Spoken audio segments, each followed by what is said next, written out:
Hello and welcome to अंग्रेजी की पाठशाला। और आज हम करेंगे क्लास नाइन्थ के लिए एक बहुत ही प्यारी पोइम। आइए देखते हैं पोइम में क्या है। विंड कम सॉफ्टली। और ये यहाँ पे जो स्पेशल बीच में पंक्चुएशन मार्क या विराम चिन्ह लगाया है, इसी से एक चीज स्पष्ट हो जाती है कि कवि इस पोइम में किसी को बुला रहा है। जैसे हम किसी को बुलाते हैं, राम श्याम राम छोटू, तो उसके बाद थोड़ा सा विराम देते हैं। तो यहाँ विंड के बाद विराम दिया गया है। It means the poet is addressing, और किसको एड्रेस कर रहा है, किसको बुला रहा है, विंड को।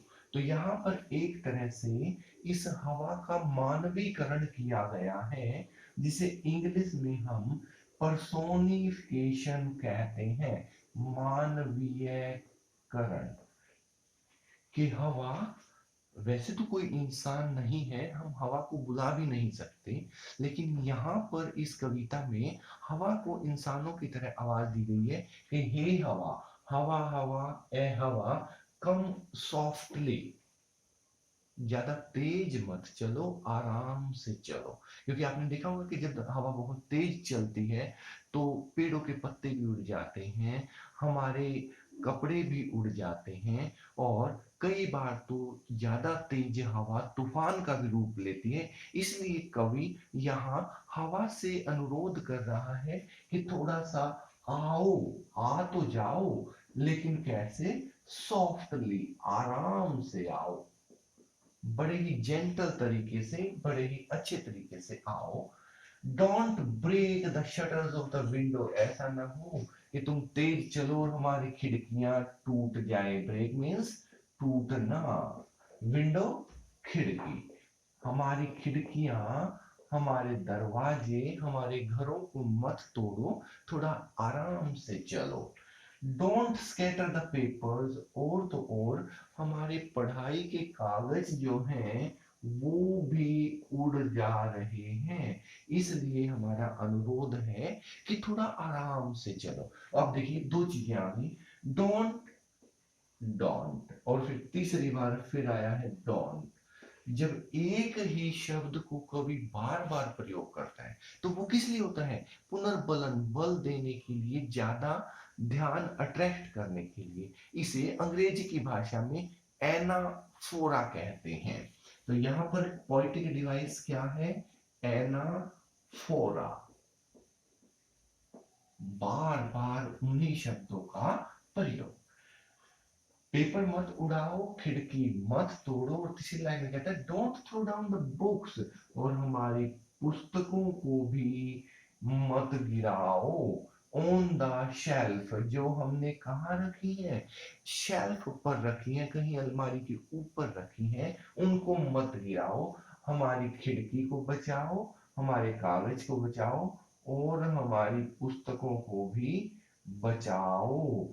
यह अनुरोध हवा से 3 बार में किया गया है। फोर्थ आगे देखते हैं, dear look what you did, लेकिन मेरे बार बार कहने के बाद डू डिड डन करना, ये देखो कि तुमने कर क्या दिया है। You through them all down, खिड़की भी नीचे, कागज भी नीचे, और पुस्तकें भी नीचे, सबको उठाकर पटक दिया है। हवा में सारी चीजें उड़कर अस्त व्यस्त हो गई हैं। You tore the pages of the books, और सिर्फ पटका ही नहीं, tore means फाड़ना,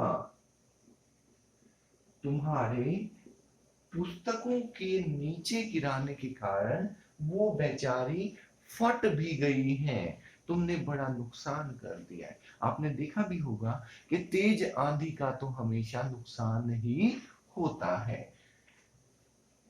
बुक्स के पेज फट गए हैं, you brought the rain again, और तो और अब तुम अपने साथ वर्षा को भी ले आई हो। This is a wonderful point whose name is When, and it is written by Subramanya, देखिए नाम से ही पता चल रहा है साउथ इंडिया का कोई पोइट है।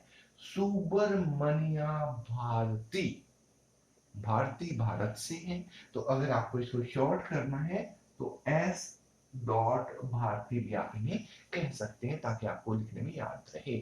हमारे भारतवर्ष के, हमारे भारत के एक बहुत महान पोइट एस भारती ने विंड को एड्रेस करते हुए कहा है कि हे विंड, हे पवन देवता, थोड़ा आराम से चलो, हमारे घरों में नुकसान मत करो। और ये थे हमारे तमिल के राइटर। अब तमिल तो हमारे समझ में आती नहीं, इसलिए तमिल से और इंग्लिश में इसको ट्रांसलेट किया गया है ए के रामानुजन के द्वारा। रामानुजन भी बहुत ही बढ़िया कन्नड़ भाषा के पोइट थे। ये तमिल के थे, ये कन्नड़ के थे, लेकिन रामानुजन जो है वो ट्रांसलेट करते थे, दक्षिण भारतीय भाषाओं को अंग्रेजी भाषा में ट्रांसलेट करते थे, क्योंकि ये इंग्लिश भाषा के भी बहुत अच्छे कवि थे। और देखिए अगर ट्रांसलेट कर दिया तो इतना महान साहित्य बच पाया और आगे पीढ़ियों तक पहुंचता रहेगा। यही है बुक्स का महत्व, कि किस प्रकार से एक भाषा से दूसरी भाषा में बदली जा सकती है। जैसे जनरली हम इंग्लिश को अपनी मातृभाषा हिंदी या हरियाणवी में ही समझते हैं, ऐसे ही तमिल को वो लोग तमिल भाषा में समझते हैं, लेकिन जैसे ही ये तमिल से इंग्लिश में आई, इट बिकेम यूनिवर्सल। ना केवल भारत अपितु पूरे विश्व में अब ये पोइम पढ़ी जा सकती है। Thank you very much.